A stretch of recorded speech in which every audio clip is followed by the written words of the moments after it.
neighborhood, or my people. A little shorter, easier to say, easier to type. I'd like to thank Jess FM for hosting me on this show, and I'd love to introduce you to my wonderful, fabulous special guest, Jennifer Oviatt. And tonight, our theme is happiness. Now, according to Charlie Brown, happiness is 2 kinds of ice cream, knowing a secret, climbing a tree, 5 different crayons, catching a firefly and setting it free. From that famous Broadway musical, it kind of suggests that happiness is all those tiny little moments. And tonight I chose happiness as the theme because Jennifer Oviatt is the owner, designer, mastermind behind DecideHappy.com. Decide/happy.com. Dash happy. And she is a talented speaker, blogger, mother, friend, and my older sister. So welcome tonight. We're glad to have you in the neighborhood. Thank you. Thank you, Danielle. Honestly, I'm really excited to do this, and I just think it's such a cool thing you're doing, and thank you for letting me be a part of it. I really appreciate it.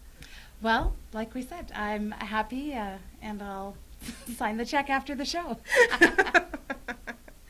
So I want you to tell everyone, what made you choose Decide Happy? Well, in trying to start a blog, I thought everyone says you have to find a niche, and you have to find like an audience. And so I kept searching, and one of the things I knew I was good at was being happy, but I didn't know if that was a talent or not. I just go through life, I'm happy, I enjoy things, and I realized that maybe a lot of people didn't. And then I decided I just wanted to write about things I wanted to read about. And so that's what made me decide to write about happiness. And then the other thing I'm very good at is making decisions. I know.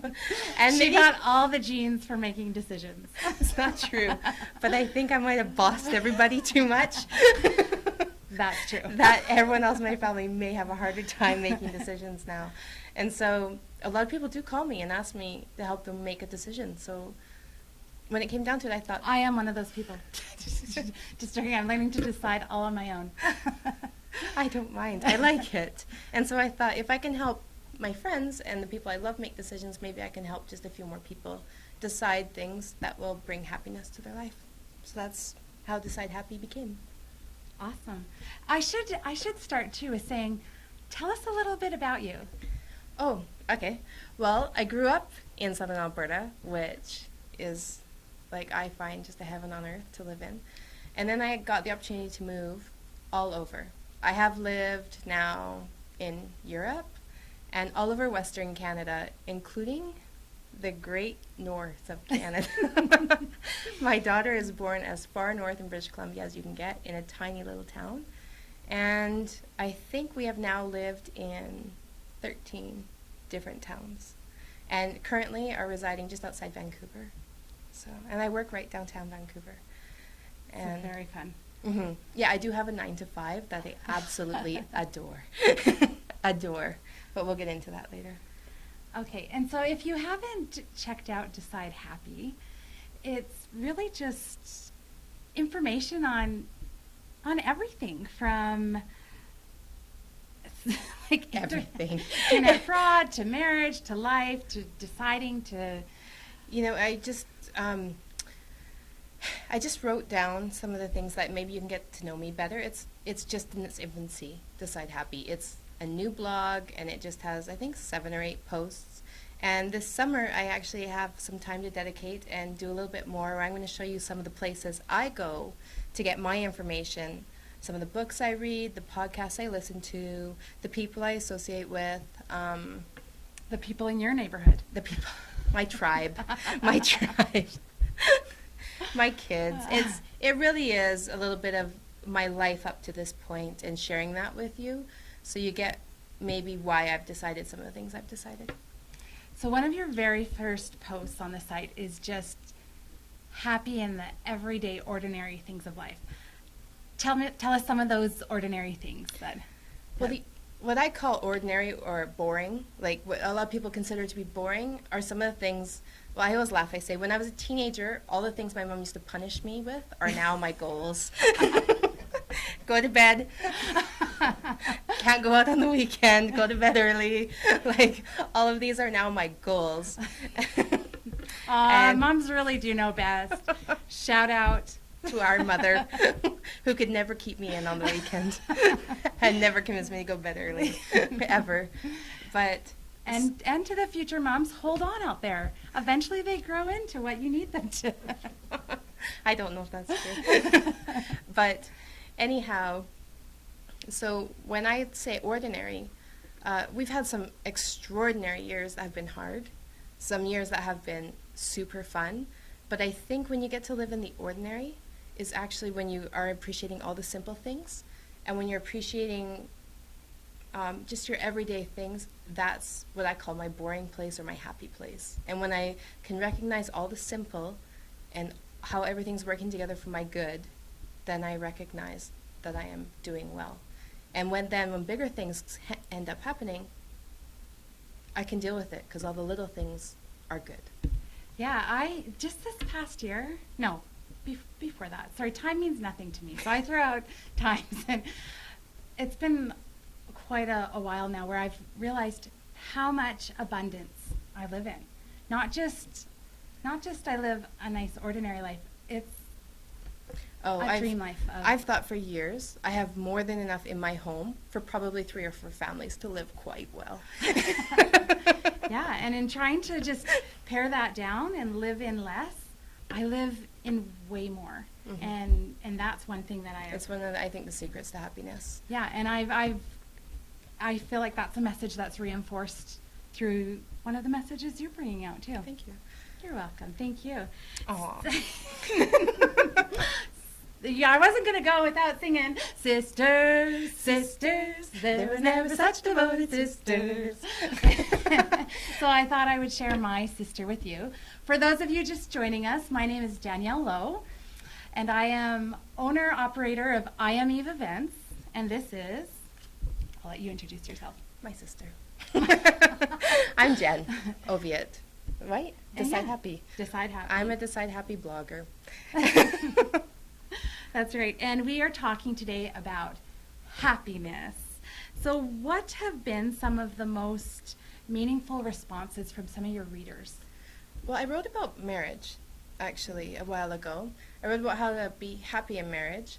And ironically enough, I started off the post with talking about if maybe your marriage wasn't successful. Not successful, pardon me. If you didn't stay married. That's how I started my post. I started in saying, I just wanted to address people who don't end up staying married to their partner. And for some reason we call that a failure, which I've never understood. You get married, you tried something, you put your heart into an entire thing, and that's not a failure in the end if it didn't work out. You had a successful marriage, and when it stopped being successful, you stopped being married. That's how it works in my books. And so I think a lot of people beat themselves up and they question why it didn't work, which is good. You do want to question why things don't work out, but move on, move forward. And one of my friends, I didn't realize that her marriage had just ended, and she had just decided that she needed to move forward with her life. And she reached out to me and expressed how she was grateful that I started with that, and ended up reading the rest of the blog because she said the last thing she wanted to read was something about happy marriage. And so she ended up reading the rest of the blog, and it really touched me, and I thought, oh, I'm so grateful that I thought of opening with that, because that's honestly how I feel. I feel like I've been blessed with a partner that wants to keep going with me on this journey of marriage, and I've been blessed that we get along and we like each other, and you know, after 18 years we still want to continue, and after we've known each other now 23 years we still like each other.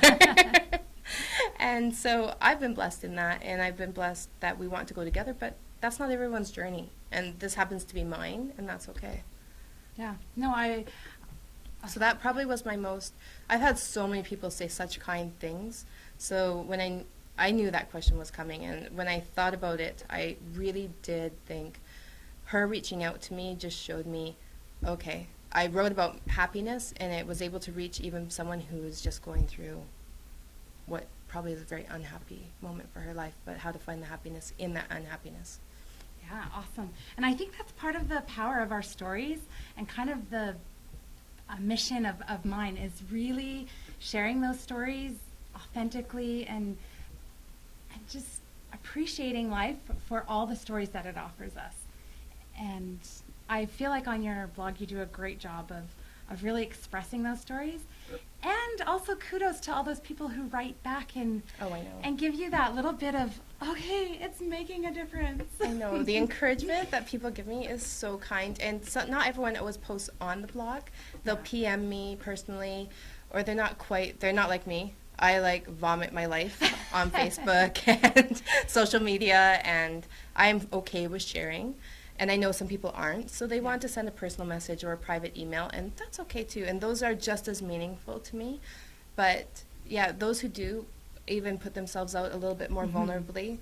I talked about going back to work and changing your life, and I had another reader reach out and say how he too was just literally transitioning at that point in his life, and that it really gave him some comfort knowing that other people have reached out and done it and had success. So I was happy to hear from him. I love it. I love you people that say thank you, that encourage all these creative endeavors. I know, like when you have a tribe and you start finding it, it just, I think I've always had, because I don't think people always get a relationship like we've had as sisters. And so I've always had somebody in my corner. Aww. I know, right? I've always had, for 40 years, I've had a cheerleader and a friend that I can be honest with and all that. And I don't think a lot of people have that. And I've realized how special it is. And not only do I have it through my sister, I have it through great friends. And because we've moved so much, I'm often far from my friends. And so I love putting it on the internet, and they can reach out and come back to me. And then we can build a tribe even together. We are fun. We are fun people. We do have a good time. And I honestly think, I have made friends I have never met actually through social media and through internet. And I genuinely consider them friends. Yes. And I actually reach out to them and search for answers from them, and they are awesome at giving me feedback. And I think it's such an amazing platform that we have at our graphs. A lot of people find negative in social media. I guess there is some. I have been blessed to find brilliant people who are kind, and they just feed me, and they give me awesome feedback, and they're just beautiful people out there. Yeah, and I have found as I've been able to sincerely cheerlead and celebrate with others, their happiness, their cool vacation, I know. doesn't oh my gosh. take away from me. It's like, oh, please take this picture for me. I know. Probably there's people are traveling places I will never get to go, but I get to see them now. And I actually get to see some of the cool little corners that people discover that I wouldn't. Some of the places I've even been, people show you these cool corners, and you're like, I didn't go there. Kudos to you. Had no idea. And so I think as we can celebrate others, as we can cheer them on, social media can be a happy place. Oh, it's one of my happy places.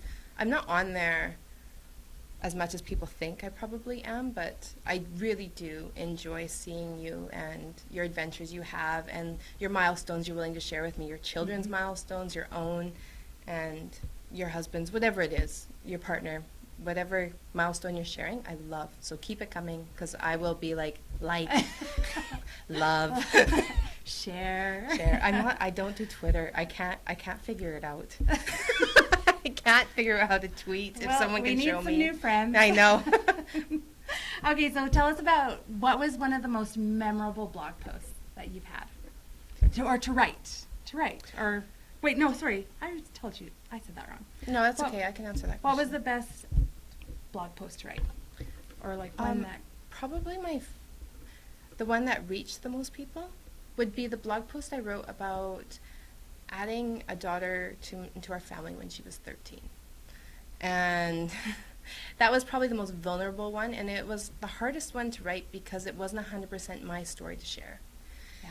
And so I had to be very careful in just sharing my point of view and my story in it. And I had to talk with my daughter and make sure it was okay with her, because my girls are now 16, and two 16-year-old girls, yeah. And so when I put something out there, I have to make sure they're okay, and I don't want to put anything out there that will embarrass them or make them feel like I've exposed something they weren't ready to share. Yeah. And that one was probably my most memorable post, and the one that means the most to me out of, yeah, it's that one. I love teenagers. I know it sounds crazy. I love them. I loved the littles. I loved the babies. I love all ages, and I never feel like I want to go back. Like, I loved the ages they were at, my kids, when they were there, and I just embrace. I never feel like my best years were high school or college or when my kids were little. I feel like my best years are still ahead of me, and my best years with my children are still coming. Like, yeah, when they were little, it was much easier. You said no, they stopped. Most times. They cried, whatever. I was okay with that. And now when they're teenagers, I say no. I'm okay with that too. They will cry and throw tantrums as well, and that's fine. You said about sharing stories that were okay with your kids. Oh, saying no, tears. I was going to share one, but I haven't checked with my kids, so I'm not going to. Yeah, don't. I'm not going to. But I think one of those points that you made was so important. The best years are coming. Oh, yeah. You know, that I think one of those deciding happy points is about it has been good, and that's okay, and it is, or you might, but that new happiness is out there, is huge. I agree. I love that point. Okay, and so you've spoken and blogged about Plan to Be Happy, but like, give us a top 5 things for happiness. The top 5? I don't know. I don't really do top lists. Or give us some points on. I think one of the biggest things you can do to be happy is, I've already spoke about gratitude, but I really feel just whenever you start getting down, gratitude brings you up, and it's become almost cliche now. Like, everyone says, be grateful, be grateful, be grateful.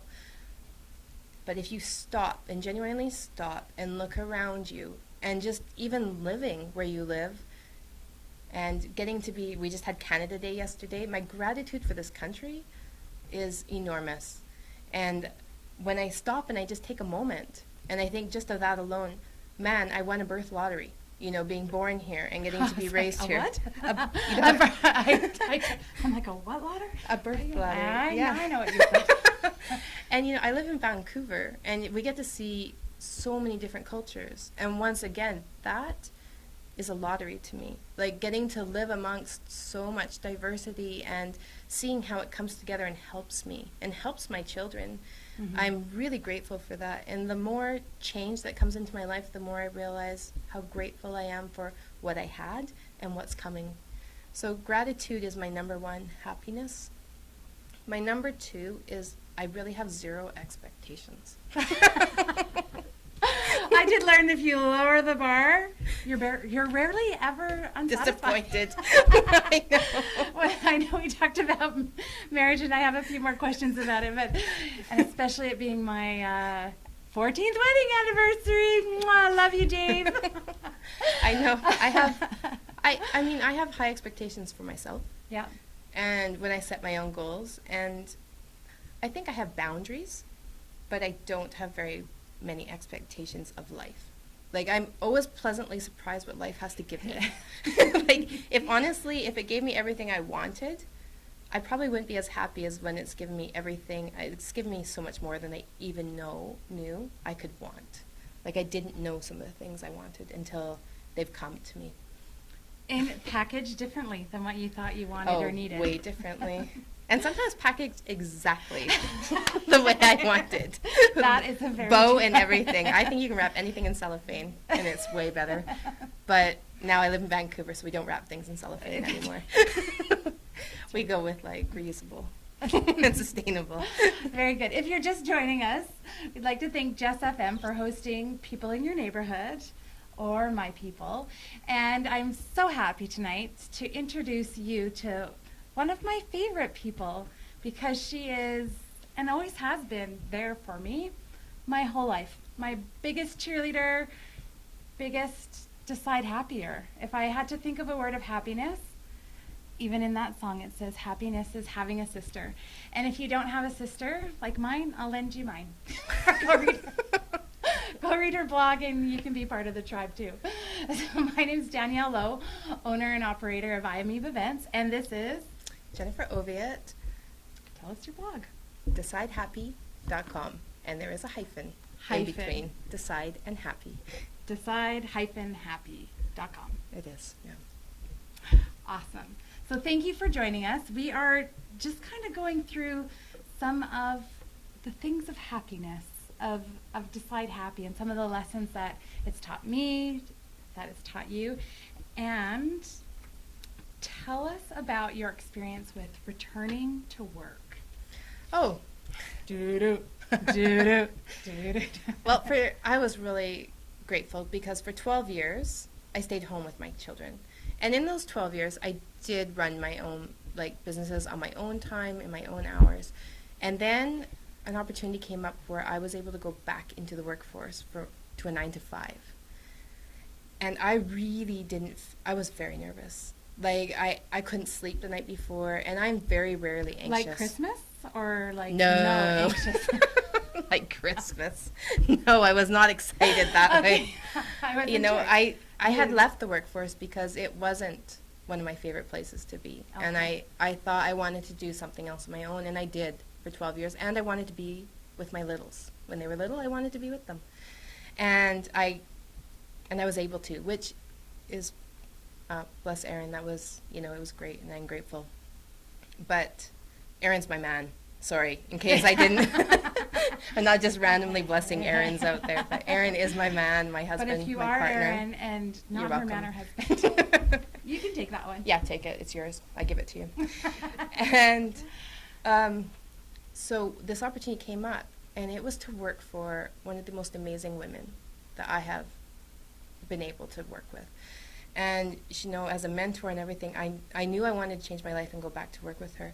But I think what people don't understand is, as women who've been home raising a family and you want to go back into the workforce, you are qualified for so much more than you actually think you are.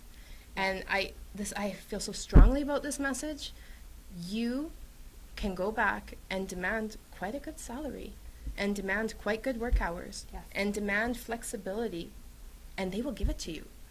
They will gladly give it to you if you work hard for them. And I can tell you right now, if you've been home for 10, 15, 20 years raising a family, you have been volunteering at your school, you have been running a home, you've been scheduling, you've been doing all these things that, they translate into amazing work.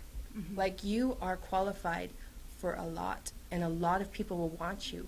And when you put yourself back out there, you can really, you can you can ask. And I always say ask and it will be given to you, and it will. And that's how it was for me. And my friends who've gone back, they've found the same thing. They have found that when they just say what they really want, they're able to get back into the workforce, into something that will work for them and their family. And their life situation. And it's joyful. It is. It's a blessing, and it's joyful. And you'll meet new people.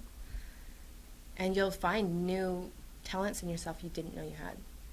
Yeah. And also sometimes, too, I found it has helped my children in maybe not taking for granted some of the opportunities I provided them for, and giving them opportunities to grow up. Danielle and I went to a convention a while ago, the Passion Summit. It was fabulous. It was wonderful. It was fabulous. And anyway, at the Passion Summit, one of the people we heard speak was Nick I always get his last name wrong. Nick. Oh, gosh. We'll put it in do you have show notes? Yeah, we'll put in the show notes. I'm sorry, Nick. Anyway, he spoke, and he was a young man who was born without legs and one arm. Yeah. And one of the questions he asked in the very beginning was, are you doing too much for your children?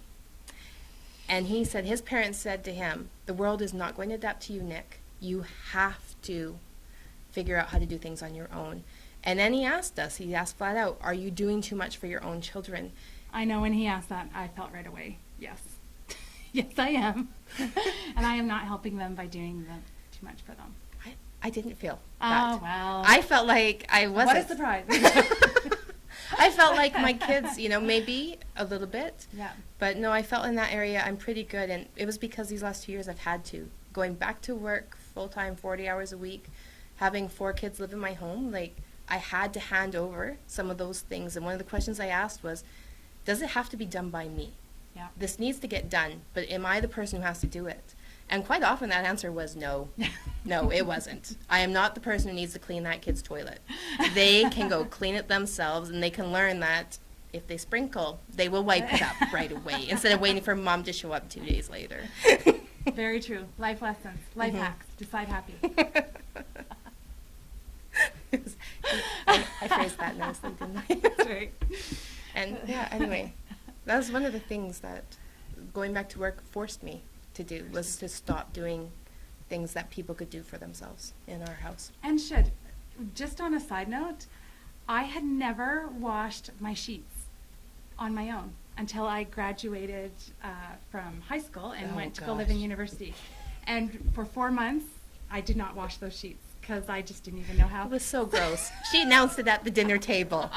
My mom almost passed out and died. She was a weekly washer. Now, one of my favorite things is clean sheets, and I'm happy to report. Oh, man, I almost threw up when you announced it at the dinner table. I'll never forget. Well, it's not one of my So happier, gross. prouder moments. Yeah, I actually share that story all the time with people. Of course you do. I know, because it's embarrassing to you. It's okay. If you need to feel happy about your sheets, think of mine. Yeah. Lower Lower the expectations. Has Happy. it been 4 months? No. I missed a week. Not so bad. Okay, well, one of your blog posts that really spoke to me was about mom guilt. Help. How do we get rid of some of that mom guilt? Or what do you have to say about that? I don't mean to sound glib, but just stop. I always say, I provide an amazing home that's full of love, and all my intentions are the best intentions for my children. And I provide them with physical needs they want for nothing. So if they're not striving and thriving in this home and this environment, it's not my fault. That's how I feel. Well, and sometimes I've always said too, you need to get a social worker friend. Yeah. Lower that bar a little, and I remember as a baby, my one girlfriend. Well, I was gonna say she used to go into homes and she'd say, after we took the children, we'd have to look how many layers in their diaper. Aww. And I remember thinking, it's a terrible story. Well, no, but I just remember thinking, layers, like that never occurred to me, and then I thought, no, and I would say the majority of people I know, and the majority of people you know, are running beautiful homes. Yeah. And they're providing many opportunities for their children, even more than their children probably need. And they're giving them more than enough to eat, more than enough to survive and live. So many opportunities their kids probably don't even know what to do with them. And so stop feeling guilty about what you're not providing and start focusing on everything you do provide and everything you are giving. And you know what? If you can't provide a lot of those material things that you see other people giving, make it up in love. Because I always say you can have money or time, and it's really hard to have both. It's really hard. When I used to run, I don't know what they call it here, but the PAC, this parent-teacher program. Parent council, I think. Parent council, okay, in BC it's called PAC. When I used to run that, and people would we had to raise money all the time for that, and I would say, if you don't have the money to give us your time. Because, it always seems, I said, you can give one or the other, you can't take both. So that was my rule. Mm-hmm. You could give money, you could give time, but I refuse to let you take both from somebody else. And so that's what I find. If you can't make up money, you can make up time. And if you can't make up time, well, make it up in money a little bit. It works. It all works out. And that's what I think we need to stop beating ourselves up and just look. You are giving your child a beautiful life. You are. And I remember, it's a story, but it's happened true in my own life too, is where this family went to all these different places, to Disneyland and all these extravagant things. And at the end of the summer, they asked their kid, what did you like best? And their answer was when we slept out under the stars, you know, and it was Well, like in their own backyard. We went to Disneyland. I thought you were telling a story about us because we did that trip. Our parents drove us all the way down to Disneyland, all the way back up. No, all the way down to Tijuana. Oh, yeah, we did. We went to Tijuana. That's true. that guy at the border. Come in. Come into Mexico. It wasn't so easy to get back into the States, but anyhow, we went, and then we went to Disneyland, and on the way back up, we stopped in Portland at our cousin's home, and that was our favorite part of the vacation. So it was just that time spent with. But you know what it was? It was time. Yeah. We spent time with our family, and it was fun. We just played. We didn't even go to any. I mean, don't get us wrong. Disneyland was awesome. We did like it. We did. It was still my favorite vacation. Yeah. So, I think one of the main things with mom guilt is I think a lot of times we don't say we are enough. What I'm giving is enough. I have given enough. I am enough. I am enough. Yeah. And all of that. And what they have is enough. They are not going without. Like they aren't. Don't fool yourself. Yeah. There's hardly a child that you know that's going without. And I always knew raising my children, my number one problem was going to be how to teach them to live with abundance and not be selfish and unkind with it. And that was going to be my number one trial as a mom. It was not going to be how to provide for them, but how to keep them grateful with everything that they have and every opportunity they had. Ooh, what's the answer? I don't know. Saying no. That's the answer. Saying no and making them really appreciate what they already have and stop overindulging and stop doing too much for them. Fair enough. Decide happy. That's my new go-to line. Okay, so you are a very adventurous girl. So tell us about one of your most memorable adventures. There's been a lot of different adventures. I mean, in 1995, which is, I'm really dating. I mean, I was 2, so I can't believe I can remember this story. In 1995, I just graduated high school. I'd been a year. Anyway, one of my friends came and said, "Do you want to go to Montreal for the referendum?" And I said, "Sure. When are we going?" No, now? it wasn't just for the referendum. Oh, do you want to go to Quebec? He said. Yeah. I didn't even know there was a referendum. That's the truth. I had no idea. He said, "You want to go to Quebec?" I was like, "Sure. What for?" To save the country. And I said, "When?" He's like in half an hour. I said, "Okay." We went. Anyway, long story. We ended up on the TV all night. Yeah. For the election, and on newspapers across the country. Yeah. Every major newspaper held your photo. Yeah, even in France, my grandfather called, and I was on the cover of the newspaper in France. That was funny. My friend actually was on the cover of Maclean's magazine too. Yeah, everywhere. After. That was years ago. I think my best adventures now, definitely going back to work was one of my favorite adventures. Yeah. Starting the blog was a good one. You know what? It was much more vulnerable than I thought it was going to be, and it has brought me much more happiness than I thought it was going to. Yeah. Why do you think it's brought you more happiness? I think because I didn't realize the people I would reach, and I was surprised. I thought maybe I'll have 5 or 6 people read my blog, my mom, my sister. I knew I had 2 for sure, and my husband I know would read it. And then after that, my mother-in-law. My mother-in-law is amazing, so I knew she would read it. And then after that, I wasn't too sure. And I've just been blessed with people reaching out to me and sharing how much they appreciate what I've had to say. And I really enjoy being that vulnerable, actually, and I enjoy being honest. And I like writing about what I wanted to read about. And I don't find a lot of what I want to read about, and I'm a voracious reader. So that's why it started, and I think it's my favorite adventure right now. And my next favorite for current adventures is teenagers. I already went about it, but I think they're just hilarious. They're so neat, teenagers. They can do so much. Well, and they still have that optimism about, they really have that decide happy, I feel. Oh, yeah. And it can go from decide happy to decide tragedy in all of 2.4 seconds. And I love how they are so unsure of their identity. Yeah. They're forming an identity, and I find it a great adventure to watch and let them mold themselves. And then possibility ahead of them. Yeah. In that. And I love steering them.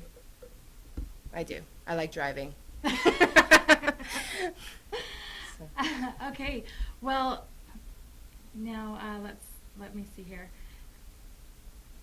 You said you don't like the expression "don't rock the boat." No. And you said you actually love rocking the boat. So tell us about a time when you were rocking. Oh. That sounds maybe. Yeah. Ooh. Not quite like that. No. You think it's okay to rock the boat. How about that? Yeah, I'll tell you that. Well, actually, a story that comes to mind is when I was working for the federal government way back am I allowed to say that? Federal government? I was working for the federal government. I won't tell you what department. But I was working for them, and because I was up north, there was some benefits we got. And I remember I was leaving. That was the note. You can't say federal government. Oh. Oh. Anyway, I was going on a leave, and we got some benefits, and I thought, I'm going to ask for the benefits before I take a leave. And I remember they said to me, don't ask for these benefits. And I said, why not? They can only tell me no, and I won't have them. And everyone just kept saying to me, don't rock the boat. Don't rock the boat. And I was just like, I hate your boat. I hate your boat. I don't want to be in your boat. I'd rather jump off than stay in the boat. And so I asked, and guess what? I got it all. I got everything I asked for. And you know what? No one wanted to ask, and I did. And everyone was worried about me rocking the boat. And then we all got it, and we all benefited from it. And so, like I said, I thought their boat sucked. And quite often people want to keep you in boats you don't want to be in. Jump out. Get out of them. Like, if they're happy in the boat, leave them in their boat. But yeah, get out. That decide happy, right? Yeah. If that boat's not bringing you happiness, get out. Get out. Yeah. Swim to a new boat, or just build a new boat. Yeah, or make their boat sink. I don't think you should do that. Anyway. No, get out of their boats. Leave their boats alone. Leave them alone. All right. Well, you said you enjoyed being vulnerable. And this next question is about a story you didn't even tell me about. I didn't. Until I read it on your blog and realized I'm even in that story, and she didn't tell me the end of the story until I read it. So internet fraud is fraud in general, telephone calls. It's a real thing. So tell us about your experience with fraud. Oh, goodness. It's actually quite recent for me that this happened. And I always consider myself quite a savvy person. Yeah. And actually, I know a few people who had fraud happen to them. And I will be honest, I slightly was like, you should have seen that coming. But yes and no. I really, my heart broke for them when they were telling me their stories. And then I met two very good friends who both ran into a fraudulent situation. One was with an internet dating situation, and the other was with immigration. And both of them ended up... Both vulnerable subjects, right? Super vulnerable subjects, and anyhow, and the stories they told me, these were professional people, and I felt terrible for them, and there was no way for them to get their money back but it's not the money. And that's the same thing with me. When that happened to me, it was nothing about the money. I felt incredibly stupid. And for lack of a better word. It's the only way. I felt stupid, and I felt violated, really. And I'm a person who trusts very easily, and I'm a person who says yes very easily. And both of those things were taken away from me a little bit. And it was so disappointing. And it was really hard to accept. And then, you know what, the main thing was that helped me get over it is writing it out. Really, that was a not writing the blog post. Oh, writing it out. I got home that night, and I knew I needed to write it out. And I felt this compulsion to write it, and I didn't want to write it. So I went to bed, and I woke up at 1 a.m, and I knew I had to write it out. And so I wrote it out, and it was very raw, and it was very healing, actually. And after having written it out, I left it. I put it aside. I didn't talk about it, because that's the other thing. You feel this immense amount of shame. You feel really shamed that you were tricked. And for some reason, when someone does something really terrible to us, we are the ones who feel shame, which is crazy. Totally insane. It's this crazy trick that society has told you when someone does something to you, you should feel shamed about it, which I did. I totally did. I will not lie. But I'm not a person who lives in shame for very long, and I realized quite quickly that I had nothing to feel ashamed about. I mean, I had lost money, which, it's money, and that sucks, because now I, had to cut out one vacation. I did. I had to alter how our summer looked because of it, and that's fine. Like, we'll recover, and it is what it is. But when I wrote it out, and then afterwards I felt this giant compelling need to share about a month later, and I really didn't want to because I no longer felt shame, but I didn't want to be judged. and I knew putting it out there, and I thought, you know what, if I put it out there and let a few more people realize that, yeah, smart, talented, happy people also get conned, and get taken advantage of, maybe it will help somebody else and hopefully can break their chains of shame. I mean, that was my reason for sharing, and that was my experience with it. I had told her I didn't want to talk about this. I know you did. No, and then you just said, but then you said it was okay to. I did. I said it was totally fine because once again, if my going through it and realizing you can come out the other side helps, then I'm happy to put it out there. It's vulnerable, it's scary, but if it helps you, I'm happy. And I feel that sometimes the stories we want to share the least are the exact stories that bind us the most together.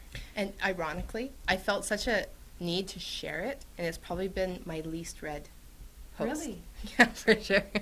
And that's okay with me. Well, to tell you the truth, until I was preparing for the show tonight, I hadn't read it, and then I thought, I was on the phone with you, like, what was happening? It was, yeah. So, yeah, anyway, it can happen to anyone. And I often find the more I judge people or stories or even people from the past, when I really hold on to something of like, oh, they were so stupid, I find life just gives me that like, and here you go is empathy on a silver platter.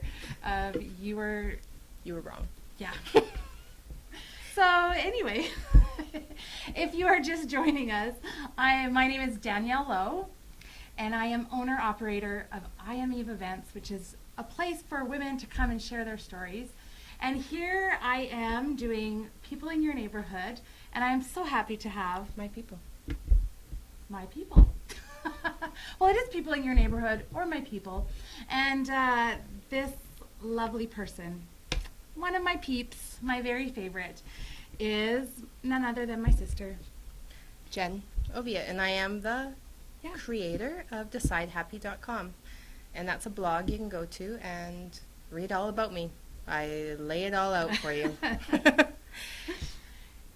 Okay, so you talk about being a mom first. We're going back to raising kids talking about that. And you talk about being a mom first and a friend second. Tell us a little bit of how one goes about doing that. I think finding that, I hate the word balance because I think it's overused. Right now I'm like work-life balance, mom, friend, happy balance. I don't know. Whatever. I don't think there is balance. I think you're always teetering. But one of the things... Which is maybe a good place to be. Oh, I think teetering. I think it's totally fine place to be. I feel like... I think children are to be enjoyed. I think your opportunity, your face time with them is 18 years. And so I think you take that advantage of everything and you really enjoy them and you let them be who they are. And when you see them going, and that's where the friend part comes in. Like, you enjoy your friends, right? Yeah. And then when you see them heading in a direction that you know is going to hurt them because you have experience they don't have. Yeah. And you know what? I say to my kids all the time, I have lived 3 of your lifetimes. I have lived 3 of them, and to some of my kids, it's I've lived 4 of them. I have lived so much more, and so this is why I'm telling you, no. And sometimes I don't give you an explanation, and I don't owe you an explanation. I don't have time to do it. It's annoying to me to give it to you. You're not getting it. The answer is no. and I move forward. And I don't care if my kids throw a tantrum or get upset. I'm okay with my kids not liking me. I'm genuinely okay, because sometimes I don't like them either. Sorry, guys. It's the truth. I always love them, but I don't always like them. And I will always do what's best for them. And so, and that is okay. So there are moments where they do not like me at all, and I am not their friend, but I know they can rely on me, and that I am there for them, and they know that they can rely on me, and that I will be there for them. And they can lash out at me because they trust me. And every time they lash out at me, and even though sometimes it hurts, I know that they're doing that because they trust me and because I have set boundaries. And they are trying very hard to push them. And as long as I stay consistent in my boundaries and with them pushing, I know that I can remain their friend. The minute I let go and let them have their way, our friendship has also broken, because you trust your friends. Yeah. And when I let them go and do something dangerous or hurtful to them and don't use my wisdom and protect them, I have let them down. And I am not their friend anymore. And I'm not their mother. And so, you know, and then I feel guilt because I didn't do what I was supposed to do. And you know what? Then you go through the whole cycle all over again. So if you can just stay with your boundaries and consistently, and sometimes my consistently doesn't even make sense to me. But I stay consistent in it. And, you know, and sometimes if we want to discuss the boundaries together, we can. But like I said, I always go back to the fact that I have had lived 3 lifetimes of their lifetime, and will guide them in the way that I know will be the best result for them. Fair enough. So that's how I really do. I don't, and you know what? Also, this is the other thing in secret in that. Pick your battles and make them very few and far between. Yeah. Let them explore a little bit. Let them, like I said, push some boundaries and even renegotiate certain boundaries. I'm okay with all of that as long as it keeps them safe. I might not like it. Like my daughter once played cello and drums and guitar. Okay. You know, eventually she wore me down and we have all these instruments. And some want to try different paths, and that's okay. They're not the paths I would have chosen for them, but they're not paths that are going to be dangerous for them either. Yeah. So I leave it. When they pick music I don't always love, but it's their music. They relate to it. I don't care. I listen to mine, and I make them listen to it. Well, and I think one thing just being in your home is, and we used to do it too, but I see you've like brought it to the next generation, is we always had to clean the kitchen and just we'd turn on tunes, and it would take us hours to clean the kitchen. But it was fun. It was really fun. And I even see it in my kids and in your kids. Yeah. And if you want to see it, you can check out Facebook. Our kids dance all the time. I post more dancing than I post anything else. I make my kids dance like little monkeys everywhere they go. Well, they want to. It's true. All right. So, being my anniversary, you also post a lot about happiness. Tell us about how you decide happiness in marriage. I am a firm believer that a happy individual makes a happy partner. Yeah. And if you want to be happy in your marriage, be happy in yourself. And you know what? And fix everything in yourself, because there is no fixing or changing the other person. And there is no, you just can't. And that is a direct path to unhappy marriage. Like wanting to change something. You're allowed to discuss something you don't like. Yeah. Here's a perfect example of something I discussed with my husband when we were very first married. I said to him, I don't like you watch TV all the time. I don't like it. Like, do something else. And he replied back to me, so let me get this straight. It's not that I have free time you don't like. You don't like how I choose to spend my own free time. You would like me to spend it the way you want me to spend it. Yes, was the answer to that. But it really made me rethink and go, yeah, that's not really fair. If his joy comes from watching TV and his downtime comes from watching TV, that's him. It's not mine. And so you know what? We don't share that love. He loves TV. I don't love TV. So he watches it. I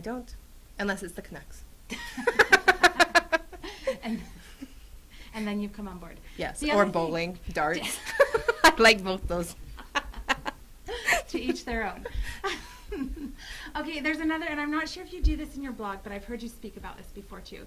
And it's about, kind of, it goes along with deciding what you want, what makes you happy. But I want you to tell about the flowers. Oh, Yeah. yes. Do you blog? Oh, Is that in your blog? I think it might be. Okay. If When it's not coming soon. to a no, blog, maybe- no, it definitely Okay. is in my blog, actually. When I don't know why, when I was staying at home raising the children and doing my own thing, I really, truly, genuinely felt like if my husband loved me and showed the appreciation for my work, he would bring me home flowers. Like, this was the ultimate way of showing that he loved me and that he appreciated everything I did. No one told me this. I just made it up.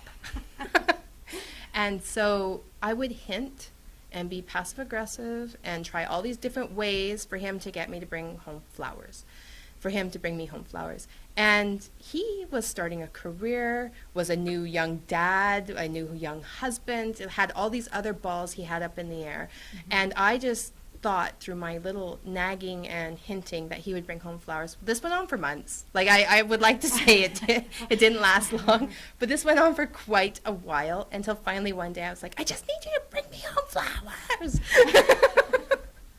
Very clearly. Yeah.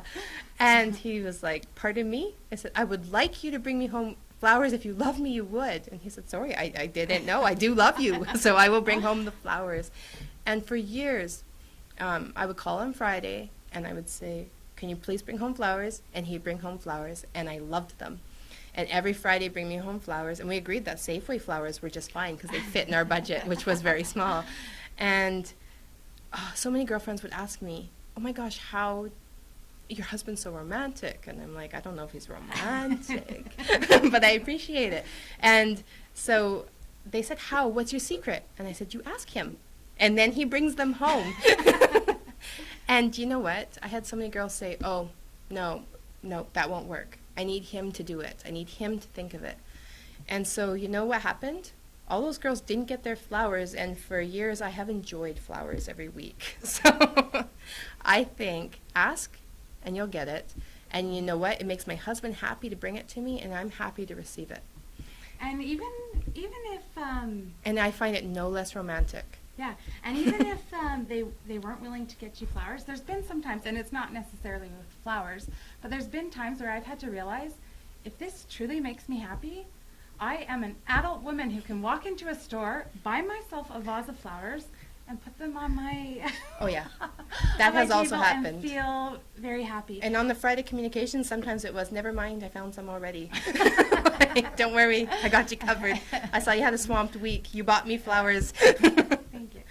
No, but I think as we can define it more of what will bring us happiness, we can't. Okay, on our road trips, we used to road trip everywhere. Jen said in her other life she was a trucker. I and- was. It's absolutely certain. And I love driving too, and I think part of it is because whether it was like a mixtape or a CD, and we just drive. And Yeah, I don't know if it's because we grew up in the open prairies where you have to, like, drive. You don't even think of driving from Lethbridge to Calgary. Like, that's a 2-hour drive. I've never thought it was a long drive. I thought I need some new shoes, and they don't sell them in Lethbridge. You drive to Calgary. it's a day trip. But there is, in those driving hours, we used to listen to the song. Well, we used to listen to lots of songs, but one that always, it's a lyric that has stuck out with me. If she knew what you want, he'd be giving it to you. And that, if she knew what she wants, if you know what you want, boy or girl, this doesn't even have to have that pronoun, you can obtain it. There's more ways than just yeah. someone else bringing them to you. And so I found that's been a huge, Yeah. huge happiness. Who Is sings that song? the Bengals. Oh, Like an Egyptian. It's always all the old paintings on the chimney, the dance, don't you know? Manic I know you. Monday. Yeah, we used to listen to other songs more than that one, Yeah. but that's why. That's true. But I was just thinking, who's saying that? No, it's so true. Your partner is not a mind reader. Yeah. Like, neither are your friends or your sister or anybody. If you need something from them and you expect something from them, which I said I don't have very many expectations, but when I do, I make sure people know my expectations so they either know they can't fulfill it and they let me know, Or, it's not magic. It's not magic that's going to bring me my things. It's actually physically asking. Yeah. Well, and even on our way home from Chicago, for whatever reason, when I left, my bathroom was a mess. And I had put all my eggs in the basket of my bathroom needs to be clean when I get home. And I knew there was no way my husband would know that. And so I just very clearly texted him, "Hi, Dave. It's Danielle. I'm in the airport right now. I'm coming home. I'm excited to see you." For whatever reason, unbeknownst to me, all my love is riding on the fact that the bathtub will be clean when I get home. And I said, "I realize you would have no idea about this fact unless I told you, so I'm telling you. And I'm just asking you now to please clean that. And if you don't have time, I'm asking you to tell me now so I can wrap my head around the not being clean when I get home." And nothing's worse than someone telling you they will do it and they can't. Yeah. And so I said, "Just let me know now." Well, he didn't even agree to it. He didn't know I had any weight on this. And actually, that's so funny because my next... Wait 1 second. Oh, sorry. Go on. Thank you. And anyway, and so then I said, "And if it's not clean, let me know, and I'll try and work on being grateful for the fact that you have taken care of our kids as I've done this beautiful Chicago vacation." So anyway, needless to say, the bathtub was sparkling. I should have said the rest of the house, but just joking. I'll be year 50. Yeah. Hey, Dave. Anyway, go on. Sorry. No, I was going to say the next post that actually I'm posting this week is about, actually very similar to that, when you know your life has gone from full to busy. And how do you know the difference between you're living a full life where I love a full life. I like my life being full and having lots of balls in the air and lots of things going on. But there are times when you say yes too many times and it's too busy. And then you say yes to someone and you can't follow through. And so anyway, that's what my next post is about. I hope. I'm going to keep you in suspense. To be announced. Check it out. Check it out at decidehappy.com. Well, we want to thank you so much for having this hour of happiness with us. Once again, I am Danielle Low of I Am Eve Events. And also, this is my new show, My People, or People in Your Neighborhood. And I'm so glad to have my sister. Tell us your name. Jennifer Oviatt on decidehappy.com. Yeah, and 1 second, I have this beautiful, just like Charlie Brown says, happiness is anyone and anything at all that's loved by you. Aww. That's cute. I know. Decide happy. Thank you.